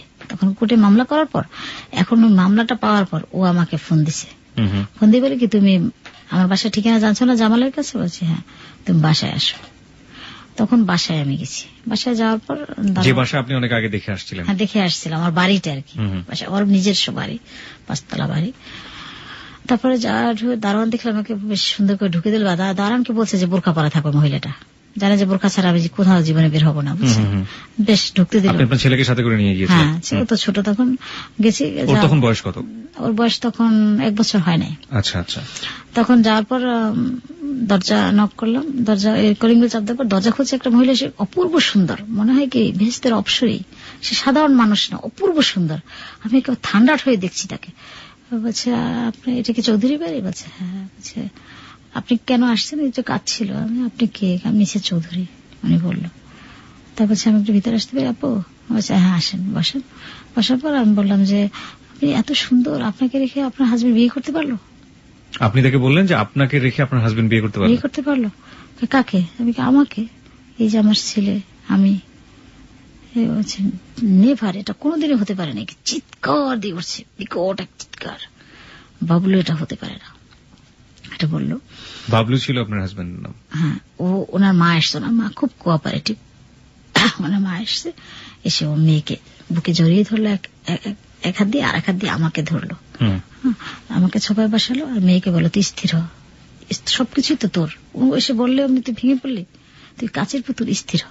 ওনার মা খুব কোঅপারেটিভ, সমস্ত ঘটনাটা ছাপড় দিল। ওনার ভাই আবার খুব অল্প বয়সী ছেলে, তো সে এসে টেবিলটা ফিকে মারলো আমার গায়ে। আমি তো বাঁচার জন্য আমি টেবিলটা আবার এরকম ফিরে, ও একটা বকা দিচ্ছে, আমি ওনাকে একটা বকা দিয়ে দিচ্ছি, ওর মাকে। ওর মা বলে কি আমাকে বকাটা দিলে কেন? আমি বললাম খালাম্মা আসলে আমি উত্তেজিত হয়ে গেছি, ডোন্ট মাইন্ড, কিছু মনে করেন। আপনার ছেলে তো ছেলেকে বকাঝকা দিয়ে থামালো। আর ভাবছি যখন ছেলেকে থামালো তাহলে ব্যাপারটা হয়তো ওনার একটা আমাকে কিছু সলিউশন দিবে যে তুমি এভাবে করো, এভাবে করো। আর ও কিন্তু বাসায় ছিল, ওর বাবা বাসায় ছিল, সে ওর নিজের সবাই তো ওখানে একটা গেট, এখানে অনেকগুলো রুম, নিজস্ব ফ্ল্যাট, ও বের হয়ে গেছে কোন একটা দিয়ে। This track was downloaded from FusionBD.com. আর ও বলে গেছে, বের হওয়ার সময় বলে গেছে যে আমাদের যেন মেরে ফেলে, আমাকে আমার সন্তানকে এখানে ভিটিশ করে দেয়, এটা বলে গেছে ওদের।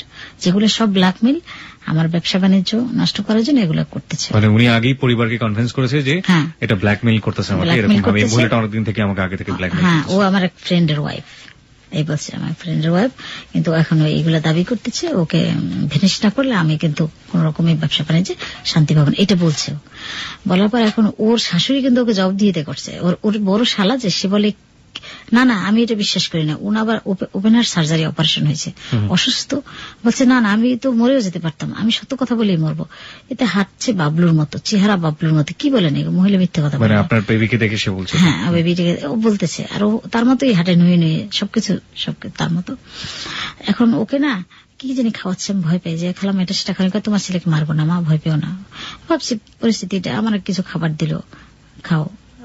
9টার দিকে গেলাম আমরা, 3-4 বেজে গেল, দুপুরে খাবার দিল, খাওয়া আমার খেতে ভাল লাগছে না। হঠাৎ আমি দুপুরে খাওয়ার আগে শুনি কি ওর শালা বলতেছে আমাকে, আর একটা ফোন করতেছে যে না বেশি ঝামেলা নেই, খুব ছোটখাটো মানুষ, একটা ছাটে ছোট বাচ্চা, বেশি অল্প একটা ছোট ধরনের একটা কিছু আনিস, মানে অস্ত্রপাতি আনতে বলছে, আর বস্তা টস্তা ঠিক আছে, লাশ বের করতে সমস্যা হবে না। এই কথাটা শুনে আমার কলিজাটা একেবারে, তাহলে আমাকে মেরে ফেলবে, আমার রাখবে না, আমাদের মেরে ফেলবে। আমি 100 আমি বাঁচবো না। আমি খুব দোয়ানস পড়ি, তারপরে যা দোয়া কালাম আছে মুখস্থ, ইয়াসিন সূরা পড়ি, আর রহমান সূরা পড়ি। আল্লাহ আমার জীবনটার জন্য ভাইয়া সবারই মায়া, বলেন যত অসহায় থাকি, জানলা আমি যেন বেঁচে থাকি। আমার বাবাটা এর আগে আত্মহত্যা করতে চাইছে, এখন বাবুটা একটু বড় হয়েছে তো মায়া লাগে, ওর জন্য বাঁচতে ইচ্ছে করে। আল্লাহ আমাদের জন্য মা না মারতে পারে, আল্লাহ তুমি একটু উছিলে আমাকে বাঁচাও, হায়াত থাকলে অবশ্যই বাঁচবো। এগুলো বলতেছি মনে মনে। ভাত খেতে বলে খাইনি আমি, ওনার শাশুড়ি বলে খাও খাও, তুমি মন খারাপ কেন মা? উনি খুব কোঅপারেট, তো আমাকে বুঝাচ্ছে না ব্যাপারটা, ওরা তো আসতেইছি।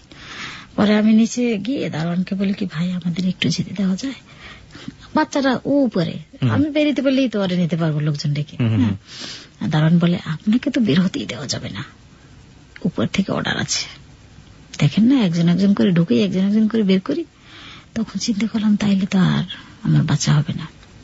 তো ওই যে ছোপাটার কথা বলছে যে আমার পার্কিং এটা দামি ছোপা পরে আছে আর এত দাম, ওই ছোপাটার উপর বসে চিন্তা করতেছি যে কতদিন আগে এই ছোপাটার কথা বলছে, তাই মরার আগে বসে থাকি, মরবই তো, আসবে মারবে, এখান থেকে বের হবো না, কত নিজস্ব বাড়ি, নিজের সবকিছু, যা বলবে তাই, কাজের লোক টোক সব কনভিন্স করা। পরে 2টা লোক আসছে, লম্বা লম্বা 2টা ছেলে, ইয়ং ছেলে, সে মানে ওর ইশারা দিচ্ছে ওখানে বসে আমরাই ক্যান্ডিডেট। তারপর ছেলেটা আমার ব্যাগটা কেড়ে নিয়ে বলল দেশ কোথায়? বললাম আমার দেশ বরিশালে। ব্যাগটা নিয়ে দেখলো ব্যাগের মধ্যে কিছু কোনো বোমা টোমা অস্ত্রপাতি আসেনি, না আমার বাচ্চার একটা ফিডার আর ওই একটা কাবিনের কপি ছিল, ওই কপিটাও পড়ছে। পড়ার পর দেখে যে ওর নানা বাড়ি, ওর নানা আমরা এক বংশই, যে আপনাকে মারতে আসছে যে ছেলে, 2টা ছেলে, ওই একটা ছেলে আর কি আমার দেশের ভাগ্নে হয়। তো আমার ভাইয়ের নাম বললো যে আপনি তার বোন? বলছি হ্যাঁ। তো আপনি তো আমার খালা হন। তারপরে আমার আব্বার নাম বললো যে আপনি তো সম্মানিত লোকের মেয়ে, আপনার অবস্থা এইভাবে কেন? তা বলছি বাবা এখন তো বলা যাবে না সবকিছু, কি করব এখন? যে খালাম, আমি বলতে চাই খালাম্মাই বলি আপনাকে। দারোয়ানটাকে আবার না দেখে বলতেছে, কারণ ও যদি আমাকে পুরো হেল্প করে তাহলে ওর বন্ধুর সাথে বেজে যাবে, একসাথে লোক তো। তা বলছে আপনি কিভাবে, তাহলে আমি একটু উপর দিকে আসি। উপরে গিয়ে ওদের সাথে মনে হয় ওদের কনভিন্স করছে যে ভিতরে বসে কিছু করা যাবে না, বাইরে বসে করব, বাইরে অপারেশন হবে আর কি। আমাদের নিয়ে বের হলো। বের হওয়ার পর বলতেছে আপনাকে তো আসলে মারতে নিয়ে আসছে আমাকে, আপনি তো মরেই গেছিলেন, আমি যদি ব্যাগটা না খুলতাম, কাগজটা না বের করতাম, তাহলে তো জানতাম না আপনি যে মীর সাহেবের মেয়ে, আর আমি তো আপনাকে ছাড় দিতাম না, আমার কাজই তো এইটা। তো এখন যান থানায় গিয়ে একটা মামলা টামলা করে এটা জিডি করে আসেন যে আপনাকে আটকে রেখেছিল এবং আপনাকে মারতে চেয়েছে, উল্লেখ করে আপনি পুলিশ নিয়ে আসেন। এখানে তো কোনো প্রমাণ থাকলো না, যেহেতু আপনি মামলা করছেন, মামলার মিউচুয়ালের জন্য আপনাকে ডাকলো। পরে আমি থানায়, মোহাম্মদপুর থানায় গেলাম, ওরা টাকা চায়, জিডি করতে শুধু টাকা চায়। ভাই আমার তো টাকা নেই। থানা থেকে কি বললো আপনাকে? থানা থেকে একজন সাব ইন্সপেক্টর দিল, একটা জিডি করলাম, জিডিটার উপরে একটা সিগনেচারও করলো না, বলে আমরা দেখে আসি। বলে জিডিটা করার পর উনি চলে আসছে আমার সাথে ওই বাসায় গাড়ি নিয়ে আসার পর দারোয়ান খবর দিচ্ছে, ও তো আবার সরে গেছে, ও তো আর বাসায় নেই। পরে বাসায় না থাকলেও ওরা ইচ্ছে করলে পাইতে পারতো, তারা খুঁজতে পারতো, দেখতে পারতো, কিন্তু তারা খুঁজে নেই। বেডরুমে ওরা ওর বউকে বেডরুমে ডাকছে অফিসারকে, যে আমার কথা শুনে। এবার শুনলাম আলমারির খোলার শব্দ হলো, টাকা ধরাই দিছে। মানে বের হয় বলে কি যে এই ভেবেই আসলে কিছু কিছু মেয়ে মানুষ আছে ঢাকার শহরে, সে ব্ল্যাকমেল করে বড় লোকদের চলে। কি বলবো, চলেন আমাকে বলছে নিচে চলেন। না এভাবে আপনি এদের সাথে পারবেন না, শুধু ঝামেলা করে। আপনার বাচ্চা চেহারা, হ্যাঁ পুলিশ অফিসার, হিন্দু একটা পুলিশ অফিসার, হচ্ছে বাচ্চা চেহারার সাথে তারপরে মিললে ওকে সবাই দেখে নেপালি বাচ্চা বলতো, ছোটকালে নেপালি বাচ্চা মাত্র ছিল। বাচ্চা কোথায় টোকাই মোকাই নিয়ে আসছে, হাঁটেন। মানে আমাকে একটা মূল্যহীন ভাবলো। আমি যে নিয়ে গেলাম পুলিশটা, সে আমার দাম দিল না। পরে বাসায় চলে আসলাম, যে থাক, ওরা চলে গেল থানায়, আমি বাসায় চলে আসলাম। আসার পর এখন তো ওই থানায় এই কোর্টে হয়, প্রত্যেক তারিখে আমরা যাই। এখন কোর্টে উনি বললো যে এই সিগনেচারটা আমার না। এখন আমি কোর্টে উঠে আমার যে অ্যাডভোকেট যে কথা বলতেছে, আমার কথা পছন্দ হয় না, তার চেয়ে আমি বেশি ভালো বলতে পারি। আমি বলছি আপনি কি বলেন, আপনার তো ভালো লাগছে না, আমাকে বলতে দেন। আমি বলি না, আমাকে কোনো কথা বলতে দেয় না। আর উনি আসে 25 জন 30 জন অ্যাডভোকেট নিয়ে, আর আমি একটা ছোটখাটো অ্যাডভোকেট, তাও কথা বলে না, আমি যা বলি ও বলে না। হ্যাঁ, তা আমি বলছি আমাকে বলতে দেন না, উনিই বলবে। এখন ওনারা বলে যে আমি ব্ল্যাকমেল করছি, বিভিন্ন রকম মানে ম্যাজিস্ট্রেটকে বোঝানোর চেষ্টা করে, ম্যাজিস্ট্রেট সেটাই বোঝে।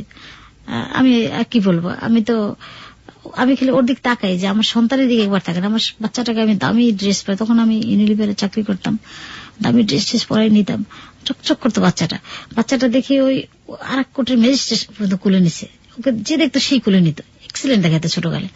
কিন্তু ও সামনাসামনি এভাবে ওর দিকে এক দৃষ্টিও তাকাইতো না, কখনোই তাকায়, নিজের বাচ্চার দিকে কখনো তাকাতো না, কখনোই এসে তাকায়নি ওর দিকে। সেটা আমি লক্ষ্য করতাম, জানলা কুটি উঠি, তাতে কি হয়েছে, আমার দিক তাকে অনেকবার দেখছে যে আমার কি মুভমেন্ট, কিন্তু বাচ্চাটার দিকেও কোনো সময় তাকায়নি। তারপর এভাবে তারিখ যাচ্ছে, বছর খানিক মতো মামলা চলছে।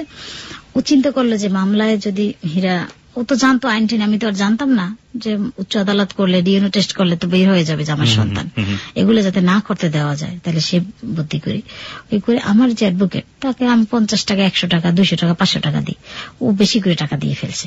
আপনার অ্যাডভোকেটকে আর সাক্ষী যারা ছিল, আমার যে আমাদের বাসার দারোয়ান ছিল, তারপরে আমার দুঃসম্পর্কে চাস্তো ভাই একটা ছিল, তারপর ওই যে দুলাভাই, এদের সবাইকেই কনভিন্স করে ফেলছে। আমার সেই চাস্তো ভাইকে 3 নম্বর সাক্ষী ছিল, সাক্ষী 2 লাখ টাকা দিয়ে দিয়েছে, সে আর আমার বাসায় আসে না।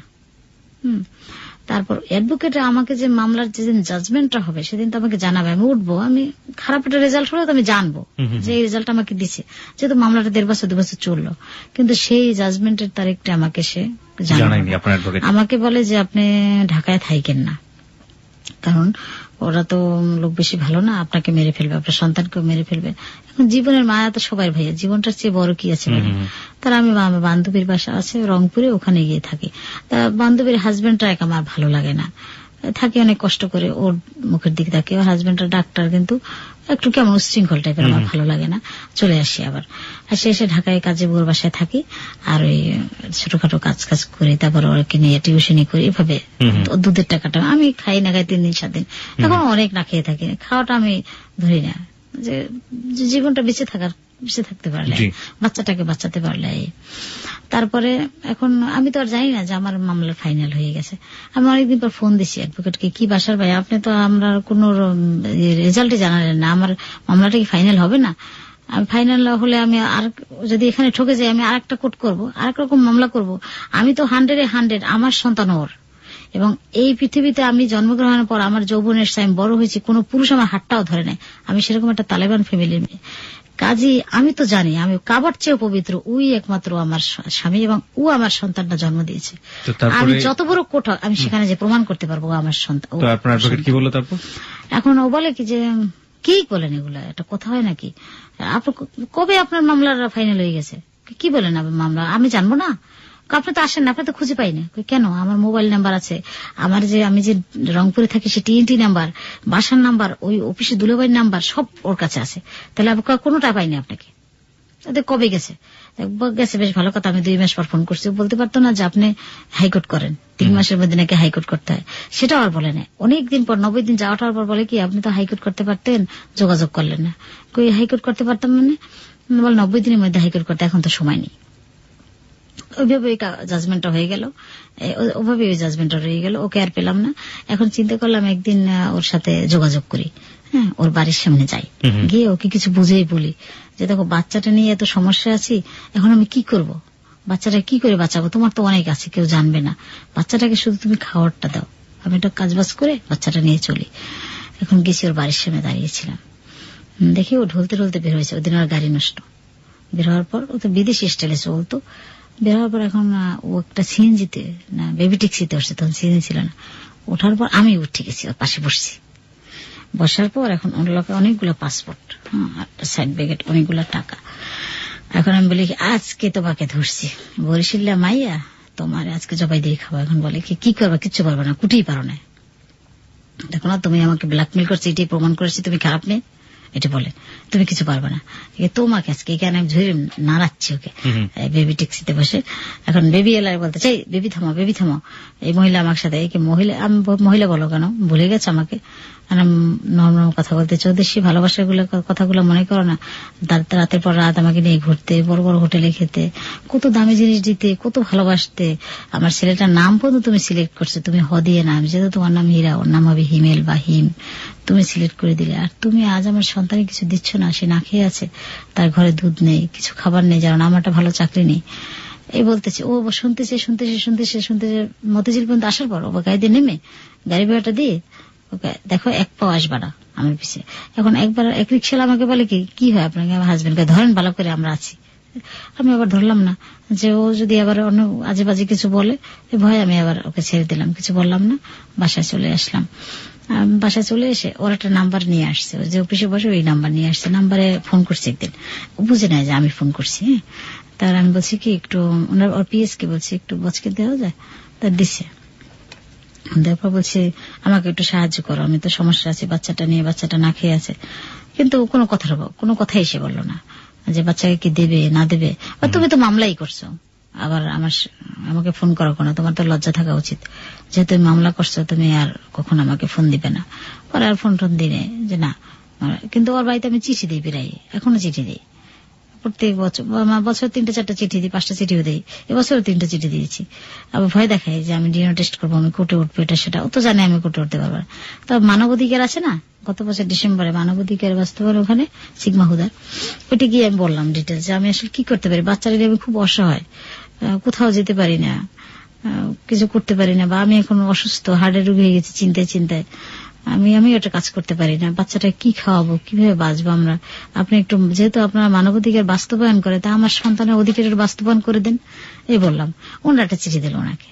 চিঠি দেওয়ার পর উনি 27 তারিখে আমাকে আসতে বললো। ওনাদের উচিত ছিল যে আজকে আপনাকে অ্যাকসেপ্ট করবো না, 27 তারিখ আসেন। উনি যেহেতু 27 তারিখ আসবে না, সবখানেই দেখি গরমিল ভাইয়া, বুঝছেন।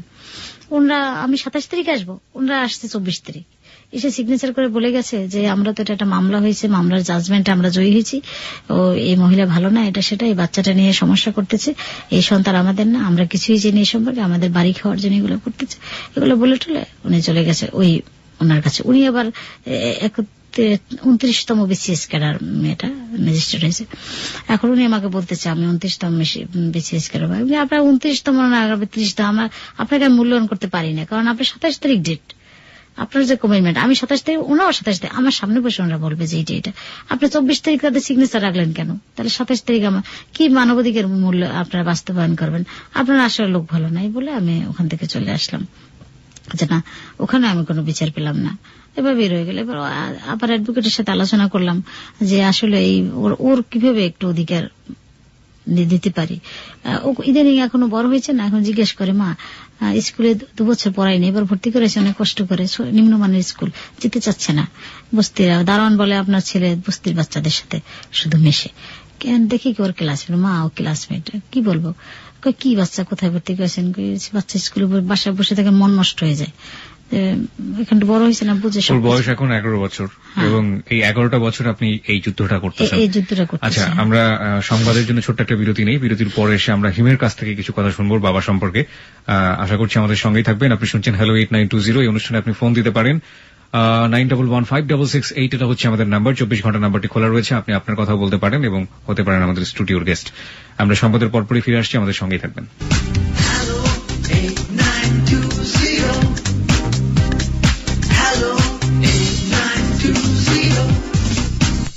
আর একবার স্বাগত হ্যালো 8920-তে। কিপ্রিয়া আপনার সঙ্গে আছি। এই অনুষ্ঠানে আপনি আপনার ফোন করে আপনার মনের কথা আপনি বলতে পারেন। আপনারা নিশ্চয়ই জানেন মনের কথা নিয়ে আমাদের এই অনুষ্ঠান 2টা পর্যন্ত আমরা থাকি, এবং আমরা আমাদের বন্ধুদেরকে, আমরা আমাদের শ্রোতাদেরকে মন খুলে মনের কথা বলার সুযোগ দিই। আমাদের ফোন নাম্বারটি হচ্ছে 91156688। 24 ঘন্টা খোলা রয়েছে নাম্বারটি, এখানে আপনি ফোন করে বলতে পারেন আপনার যা মনের কথা আছে, যে কোনো বিষয় নিয়ে আপনি কথা বলতে পারেন, একেবারে অবারিত, যে কোনো প্রেম, ভালোবাসা, দুঃখ, কষ্ট, আনন্দ, বেদনা, যে কোনো বিষয় নিয়ে আপনি এখানে কথা বলতে পারেন। খুব সাধারণ কোনো বিষয় নিয়ে আপনি কথা বলতে পারেন, বা এমন কোনো কথা বলতে পারেন যেটা হয়তো আপনি কাউকে কখনো কোনোদিন বলেননি। 91156688, 24 ঘন্টা নাম্বারটি আপনার জন্য খোলা রয়েছে। ফোন করতে হবে, ফোন করে আপনার নামটা বলতে হবে, নামটা বলার পর আপনার সেল নাম্বারটি বলতে হবে, যে সেল নাম্বারে আপনার সাথে আমরা যোগাযোগ করতে পারবো, এবং আপনি বলবেন আপনি কি বলতে চান। আমাদের সাথে রয়েছেন হীরা চৌধুরী, যিনি তার লম্বা জীবনের কাহিনী আমাদেরকে বলছেন। আমরা সংবাদের আগে জানলাম যে আপনি 11টা বছর ধরে সংগ্রাম করছেন আপনার ছেলের অধিকার, আপনার অধিকার ফিরে পাওয়ার জন্য। শেষমেশ কি অবস্থা, এখন আপনি কি অবস্থায় আছেন আমাদেরকে একটু বলেন। এখন তো খুব খারাপ অবস্থায় আছি ভাই, আমি তো চাকরি করতে পারতেছি না, হার্টের রোগী, ওই চিনতে চিনতে আমার হার্ট নষ্ট হয়ে গেছে, ডাক্তার দেখাচ্ছি। আপনি বলছিলেন আপনি ইউনিলিভারে একসময় কাজ করতেন, ভালো চাকরি করতাম, চাকরিটাও নেই, কারণ অনেক সময় অসুস্থ হয়ে যায়, শুয়ে থাকতে হয় বস দেখে। শেষে বলছে সরি আপনি আসবেন না, ওটা তো বিদেশি কোম্পানি, অনেক হার্ড লেবার দিতে হয়। তো এখন তো কোনো কাজ বাজ নেই, স্কুলে মাস্টারি করতেছি, ওখান থেকে 2,500-3,000 টাকা আসে, দিয়ে বাড়ি ভেড়াও হয় না, খাওয়া হয় না, অনেক কষ্ট হয়, বাচ্চাটার জন্য কষ্ট হয়, বাচ্চা পড়াতে পারি না। ওই যে সব বইগুলো পুরান কিনে দিয়েছি, এখন বলে মা পুরান বই, অন্যান্য বন্ধুরা লজ্জা দেয়, তোর বাবা নাকি বিদেশ থাকে, তাতে পুরান বই পড়িস কেন? বলছি থাক, বাবা বলবা কি যে আমার বাবা একটু সমস্যা আছে, ছোট বাচ্চা তো বুঝে না, সে কান্নাকাটি করে, তারপরে খাওয়া দাওয়ায় কষ্ট হয়।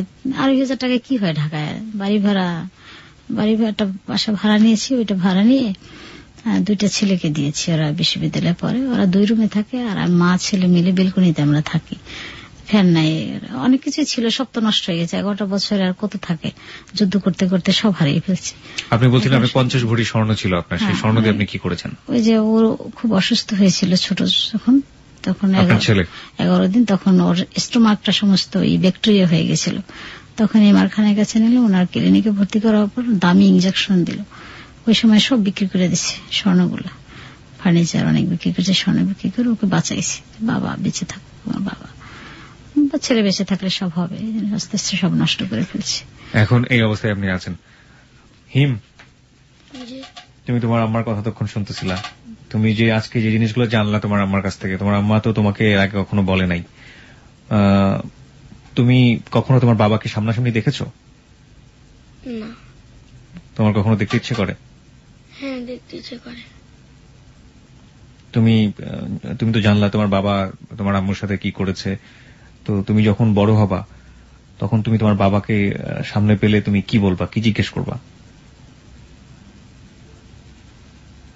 আমি শুধু জিজ্ঞেস করবো যে আমাদের ছেড়ে উনি চলে গেল কেন। তোমার বাবার প্রতি তোমার কোনো ক্ষোভ নাই? আছে। ও কি কখনো ওর বাবাকে নিয়ে কোনো কথা আপনাকে বলে? মানে ওর বাবাকে ইদানিং বলে, একটু বড় হয়েছে তো, আর বন্ধুদের সাথে মেশে বাবা বাবা বলে, আর সবার বাবা আসে, ওর বাবা আসে না। আবার সবার বাবা এই কাজ করে ও কাজ করে, আমার বাবা নাকি কত কি, আমার তো বাবাই দেখি না। মা তাইলে আমরা চলো, আমরা বাবাকে আমি একটু দেখবো, আর কিছু চাই না। ছবিটা নিয়ে পড়তে বসে টেবিলে, চেহারাটা দেখে আর বলে কি আমি বাবাকে একটু দেখবো। মা কেউ বেইমান, ওকে দেখার দরকার নেই বাবা, তাতে কি একটু দূর থেকে দেখবো, কাছে গিয়ে বলবো, হাত ধরবো। আমি বলছি না, দরকার নেই, হয়তো দেখা পাবো না, শুধু শুধু গিয়ে কি লাভ, আমরা তো কষ্টই করতেছি। আপনি ব্যক্তিগতভাবে কখনো আপনার ছেলের জীবনটাকে কোনো থ্রেট মনে করেন কিনা? কারণ যেহেতু ওনার ছেলে, জীবনের যে কোনো একটি সময় ডিএনএ প্রুভ করলে সেটা প্রুভ করা সম্ভব যে উনি তার সন্তান, বিভিন্ন ভাবে মানে যে কোনো ভাবেই হোক উনি পার পেয়ে যাচ্ছেন সব জায়গা থেকে, মানবাধিকার কমিশনের সব জায়গা থেকে পার পেয়ে যাচ্ছেন, টাকার জোরে হোক, যে কোনো ভাবেই হোক না কেন। তো যেহেতু উনি তার ছেলেকে মেনে নিচ্ছেন না, কোনোভাবেই আপনাদের প্রতি এরকম কোন ইয়ে আছে কিনা যে কোনো সময় মেরে ফেলতে পারে বা কোন একটা বিপদে ফেলতে পারে? আপনি এরকম ভাবে নিজেকে থ্রেট মনে করেন কিনা? হ্যাঁ, আমরা তো পালাই পালিয়ে থাকি, আমি তো মেন রোডে তেমন আসি না, ওরা তো সবসময়। আর আমি তো বোরখা পরি, আমার কে যেন বলছিলাম আমার ফ্রেন্ড বোরখা ছেড়ে দে, কারণ যে মার্কা মারা বোরখা পরে যে কোনো মুহূর্তে আমাকে ধরে ফেলবে। ওরা তো বলি আমাকে মেরে ফেলবে। এবং ওই বাড়িটা না ওর নামে ছিল অর্ধেক, আর ওর ওয়াইফের নামে ছিল অর্ধেক। যখন শুনছে আমাদের এরকম একটা ঘটনা, যা কিছু রটে অবশ্যই কিছু বটে, উনি খুব ট্যালেন্ট মহিলা, উনি ওকে দিয়ে সবটা ওনার নামে লিখিয়ে নিয়েছে। আর ওনার শ্বশুর বাড়ি এক লাইনে, ওনার 4-5টা বাড়ি, শ্বশুর, তারপরে মামা শ্বশুর, খালা শ্বশুর বাড়ি, সবাই এক লাইনে। উনি কি করছে, ওনার শ্বশুর বাড়িটা সব ভাড়া দিয়ে শালা সুমন্দি শাশুড়ি সব ওনার বাড়িতে উঠে গেছে, যে যদি বাড়ি আমি কাউকে নিয়ে যাই দখল টখল করি। এই জন্য আমি তো দুর্বল মানুষ, টাকা নেই পয়সা নেই, আমার তো আর এইসব। তারপর আমাকে ভয় পাচ্ছে ওরা, যদি বাড়ি দখল করে সব ওই বাড়ি ভাড়া দিয়ে ওরা সব ওই বাড়ি জামাই বাড়িতেই থাকে সবাই। তুমি এই যে তোমার বাবা সম্পর্কে সবকিছু জানলে, তুমি বড় হলে কি হতে চাও? আমি বড় হলে ফটো জার্নালিস্ট হতে চাই। ফটো জার্নালিস্ট হতে চাও? কেন ফটো জার্নালিস্ট হতে চাও? আমার আম্মুর শখ। তোমার আম্মুর শখ, আপনি ওকে ফটো জার্নালিস্ট বানাতে চান? কেন? আমি ওকে ফটো জার্নালিস্ট বানাতে চাই, আমার ছোট থেকে আমি খুব ছবি তুলতাম। আমার ভাই বিদেশে ছিল তো, অনেক ভালো ভালো ক্যামেরা পাঠাইতো সেই যুগে, তো অনেক ছবি তুলতাম, কোরিওগ্রাফি ভালো ছিল। তো আমি যে ফ্যামিলিতে জন্মগ্রহণ করছি ভাইয়া, সেখান থেকে কোনোদিন এতটা ওপেন হওয়া সম্ভব না, ফুল একটা তালেবান ফ্যামিলি, সম্ভব হয় না। আমার সাংবাদিক হওয়ার ইচ্ছা ছিল, ঢাকায় এসে পড়বো, আর অনেক ছবি তুলতাম, কিন্তু সেটা পারিনি। সুখ দুঃখের অনেক কিছু তুলে ধরতাম মানুষের। আমার এলাকায় আমি একবার ছবি তোলা পেয়েছিলাম, সেখান থেকে আপনার ছেলের প্রতি আগ্রহ জাগে। আমার ছেলেকেও আমি এইভাবে সব সুখ দুঃখ সবকিছু তুলে ধরবে ছবির মাধ্যমে, কথার মাধ্যমে, এটাই যে সে ভালো জানালে ফটো জানালিস্ট। তোমার তো কখনো বাবার সাথে কথা বলার কোনো সুযোগ হয়নি। আমরা জানি না তোমার বাবা এই মুহূর্তে রেডিও শুনছে কিনা, এবং শুনে থাকলে যদি তোমার বাবা ধরো এই মুহূর্তে তোমাকে শুনছে, তুমি কি তোমার বাবার উদ্দেশ্যে কিছু বলতে চাও? বলো, তুমি যা বলবে করে বাসায় বসে সেটাই বলে দাও বাবা, সুন্দর করে বলো। আমি আমার বাবাকে একবার দেখতে চাই। তোমার শুধু এটুকুই চাওয়া? জি। আরগুলো বলো। আমার আর কোনো চাওয়া নাই। আমরা আমাদের অনুষ্ঠানে এই পর্বটা এখানেই শেষ করতে চাই। আপনার কিছু বলার আছে ছোট করে, অল্প করে? আমি একটু বলতে চাচ্ছি যে আসলে আমি তো সব মিলিয়ে দেখছি আমি একটা অভাগা মানুষ। এখন আমার ছেলেটাকে আমি একটু মানুষ করতে চাচ্ছি। আমার হাজবেন্ডের অনেক আছে, কিন্তু ওর কাছে আমি কোনো সাহায্য চাচ্ছি না। আমার বাচ্চাটা, আমি হার্টের রোগী, যে কোনো মুহূর্তে মারা যাব। আমি মারা গেলে হয়তো আমার বাচ্চাটা আমার কাফনে নিয়ে আমাকে মাটিও দিতে পারবে না। তাই আমার একটা মানে আমাদের পায়ে, উভয়ের পায়ের নিচে আমাদের কোনো মাটি নেই, আমরা সাগরে ভাসমান। আমরা একটা দাঁড়াতে চাচ্ছি, একটা প্ল্যাটফর্মে দাঁড়াতে চাচ্ছি, যেখানে দাঁড়িয়ে আমার বাচ্চাটাকে মানুষ করতে পারি। আমি মারা গেলেও জানি সে মানুষ হয়, সে লেখাপড়া করে একটা সুনাগরিক হয়, সুশীল সমাজ তাকে দিতে পারি। এটাই কারণ আমি যদি এভাবে মারা যাই, আমি তো মারা যাবো জানি, আমি যে কোনো মুহূর্তে মারা যাবো, কারণ আমি হার্টের রোগী। আমি অনেক সময় অনেক অসুস্থ হয়ে পড়ি, সে বাজারে গেলে আমি সাথে সাথে অজ্ঞান হয়ে যাই এরকম। তাহলে এই বাচ্চাটা কি করবে তখন? বাচ্চাটা তো কেউই নেই, বাবা দেখলো না, আত্মীয় স্বজন দেখলো না, আমিও মারা গেলাম এভাবে করে। এই জন্য আমি চাই আমি এরকম একটা মানে একটা নির্ভরশীলতা চাই, যে আসলে মরার পরে যেন আমার বাবা পড়াশোনা করে মানুষ হতে পারে, সুনাগরিক হতে পারে, ভালো একটা মানুষ হতে পারে। এই জন্য আমি ওর সাহায্য চাচ্ছি না, ও বেইমান, ও আমাদের অনেক করে ঠকিয়েছে। আমরা এই শ্রোতা পর্বটা এখানেই শেষ করছি। আমরা একটু পরে ফিরে আসবো। আর একটা প্রশ্নের উত্তর আমরা আর ওদিকে নাই বা গেলাম, আমি সরাসরি দিয়ে দিচ্ছি। এই ভদ্রমহিলাটি 11 বছর যাবৎ তার সন্তানকে নিয়ে যুদ্ধ করছেন এবং আমি তাকে ব্যক্তিগতভাবে একবার একটা প্রশ্ন করেছিলাম যে আপনি বিয়ে করেননি কেন। তার বিয়ের একটা সম্ভাবনাও ছিল এবং শুধুমাত্র নিজের সন্তানের দিকে তাকিয়ে তিনি বিয়েটাও করেননি। আমি ব্যক্তিগতভাবে আপনাদেরকে ধন্যবাদ জানাই, মা এবং ছেলেকে। আপনারা কষ্ট করে এতক্ষণ আমাদের ছিলেন এবং আমাদেরকে সময় দিয়েছেন। আমাদের কিছুই বলার নেই। আমরা গল্পের শুরুতেই সবসময় বলে রাখি যে একটা জীবনের গল্প আমরা তুলে ধরি এবং সেই জীবনের গল্প শোনার পর কি পেলেন সেখান থেকে আপনি, সেই সিদ্ধান্তটা একেবারেই আপনার। আগামী পর্বে হয়তোবা এমন কারোর সাথে কথা হবে যার জীবনের গল্প একেবারেই অন্যরকম।